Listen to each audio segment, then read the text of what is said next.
All right, shalom, shalom. First things first, I want to give honor and praise unto Yahweh, Bahashem, Yahushai, Bahashem, Chakurash. Say, Barakati Hawa, Brakti Yahushai, Barakati Hawa, Brakti Yahushai, Barakati Hawa, Brakti Yahushai, Bahashem, Chakurash.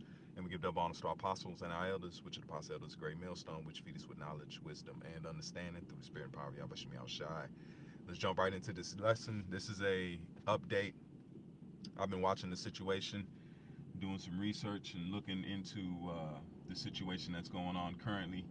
All right, you have a flotilla.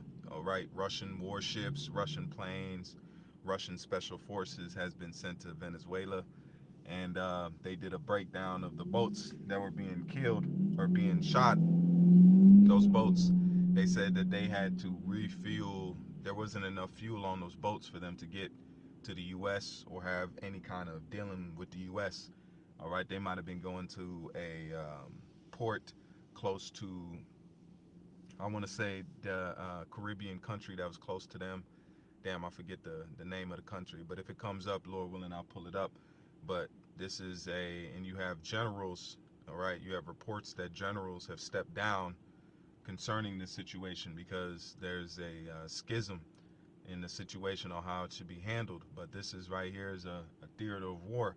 All these pieces are showing that there's a underlying war going on between proxies. Okay, the proxy, you have proxy is Ukraine, then you got Russia's proxy Venezuela, and then also the resources. China's in there also too.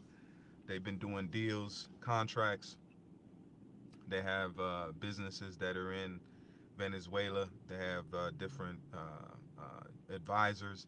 So all these things, they're saying pretty much, nah, we're not going to let that go because they've already invested in there. Same thing with Babylon, doesn't want to let Ukraine go because they've invested so much in there in a short period of time. And there's a situation where actually Maduro sent over a what does it say, a an offer to the administration in the U.S. and they denied it. Okay, pretty much they want it all. They don't want to take a piece of it. They don't want, and the offer was lucrative. Okay, we don't know the exact number of it, what Maduro government offered, but they denied it. And then also came out that they took Venezuela's gold, I think a few years back, after they declared that their government was illegitimate. So they took the gold. So it's all coming out, man. All the things, the situation, but these are the moves that are being made to lead us towards that third world war, the third woe. Okay, because it's a world war. It's not going to be a here in this area. It's going to be a war of different nations coming up, and then also Babylon is going to be shot upon by different allies. They're once believed to be allies, all right, because we don't know what's going to push it to that. We don't know the cataclysm. We don't know the spark that's going to hit that powder keg, but we can only know that prophecy has prophesied that that's going to take place. So we just have to wait and see how the Lord plays it out. So let's read some of these articles. Lord willing, is that a fine lesson and to show that the war is at the door. All right, everything is culminating. Just like I always say, the birth pains are taking place for the birth of the kingdom of heaven, which belongs to you Negroes, Latinos, and Native Americans, which is spread out through the four corners of the planet Earth. All right, to the elect. All right, that's why we say shalom to the elect out there, that the Lord will seal and will delegate to be saved in these last days. All right, namely in Babylon the Great. So let's read the first one. It says Putin rushes to help Maduro, sending Wagner Group. So the Wagner Group, if you've been watching the situation in Ukraine, the Wagner Group, I forget the guy that was head of the Wagner Group, but he ended up getting killed because he came up against the regime. I don't know if they got to him. I don't know if they gave him some money, but anyway, that Putin pretty much they said that Putin knocked him off. But it says Putin rushes to help Maduro sends Wagner Group to Venezuela as Trump beats the drum of war. And this was just about a day ago. Okay, and it says the U.S. Venezuela confrontation has equated to new heights, erupted to new heights, and now Russia has entered the fight. Okay, So they're showing you that they're putting their hat in the ring, because the same thing, I've been watching some reports is saying that, look, Babylon had a monopoly when it came to the Caribbeans and the area that you see, Venezuela, Cuba, all these Port-au-Prince, all these things.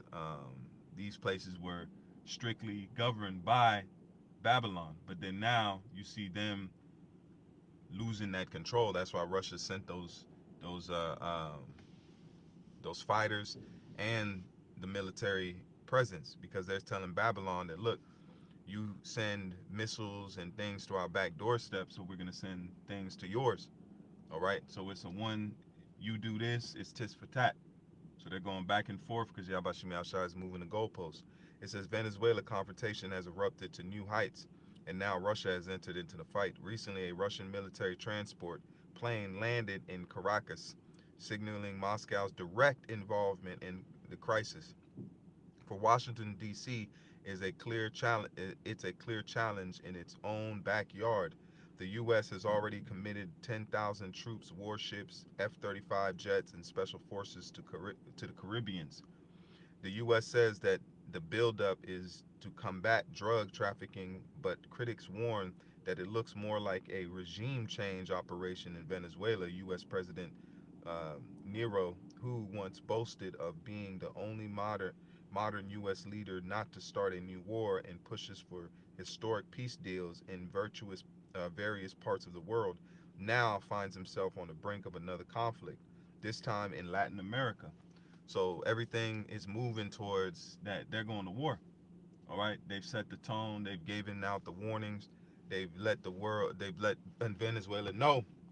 And there was a video where the Venezuelans sent Russian, I think, Sagu, or man, I forget the names of it, but this their fighter jets. They flew over a warship, the U.S. warship. Okay, it says who once boasted on being the only modern U.S. Let's go down. Russian President Vladimir is still fighting a grinding war in Ukraine, but his administrations are taking fight far beyond Europe. The Russian military transport aircraft, the same type once linked to Moscow's forces, and the shadowy Wagner mercenary group touched down in Caracas, the capital of Venezuela, in its shockwave it sent shockwaves through the U.S. and signaled that Russia's focus is shifting and that a new front is in a global power rival may be opening in America's own backyard. Same thing that Russia. They're saying you push the goalposts, now we pushing back. So all of these things, they're not backing down, and this intensified after the meeting that took place in with him and Nero. So that's showing you that that meeting was just for photo op. They might have talked something in secret behind closed doors, but nothing came out of that. So the war is escalating. But we know that this is prophecy in live in effect. All right, this is direct, live, and direct visuals. Okay, you're seeing it play out. All right, we didn't know how this thing was gonna escalate, and then now you have the government shutdown, which is reaching record days. All right, they talking about dispersing half of the WIC program, because they know Jake is gonna lose it. Okay, you had Edomites making fun of Jake women, clowning them because of the food stamp situation. So that ridicule is there.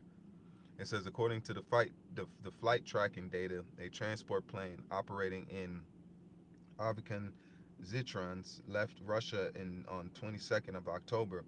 Avikan Zitrans is a Russian cargo airline specializing in heavy lifting cargoes using a fleet of Lucian Tu-76 aircrafts. The aircrafts made multiple stopovers in Armenia, Algeria, Morocco, Senegal, and Mauritania before finally touching down in Caracas. This route contains multiple stops indicating a strategic approach to avoid Western airspace and potential cargo inspections in regions deemed unfriendly. So if this was a regular old flight, what is this telling you? Why did they pull this out? Because if this was a regular flight that they didn't want nobody to come up in there and see what they bringing, you don't know what they bringing, man. All right, you got Iskander, technology that can be attached to the current weapon systems that are in Caracas. So, and then Putin said this along, about a year ago. He said, I will arm your enemies with weapons that will pretty much game changers. So why would they take so great lengths to not go in countries where they can? If it was just troops, it makes sense. It's just troops in there, and they can go ahead and search it, let them go. You can't stop them from flying because they do army drills. There's a lot of advisors that actually deal in Russia. Okay, so it couldn't have been advisors. It had to be something else that they didn't want Babylon to see. So this right here is a key component and a key piece of information, is that they did not want any Western backed countries to stop this plane and to inspect this plane. So we don't know what was sent with those troops.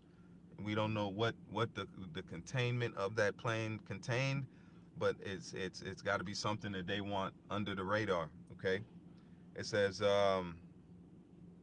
this route, containing multiple stops, indicates a strategic approach to avoid Western airspace and potential cargo inspections in regions deemed unfriendly. Here it is, and it says here it is important to note that the Yachtenberg-based Averson was added to the U.S. Treasury Department sanction list in 2023. The U.S. government accused the company of transporting cargo to Russia defense firm and delivering military equipment and weapons to sanctioned destinations, including Venezuela itself. The late Russian move in the Caribbean comes as tensions between Venezuela and the U.S. reach new heights. The U.S. has accused Venezuela of being involved in the illegal drug trade. In the last 2 months, the U.S. has deployed 10,000 troops to the Caribbean as part of the military buildup involving warships, F-35 fighter jets. Okay, let's go here. It says Putin ally floats sending Venezuela nuclear capable missiles to deter U.S.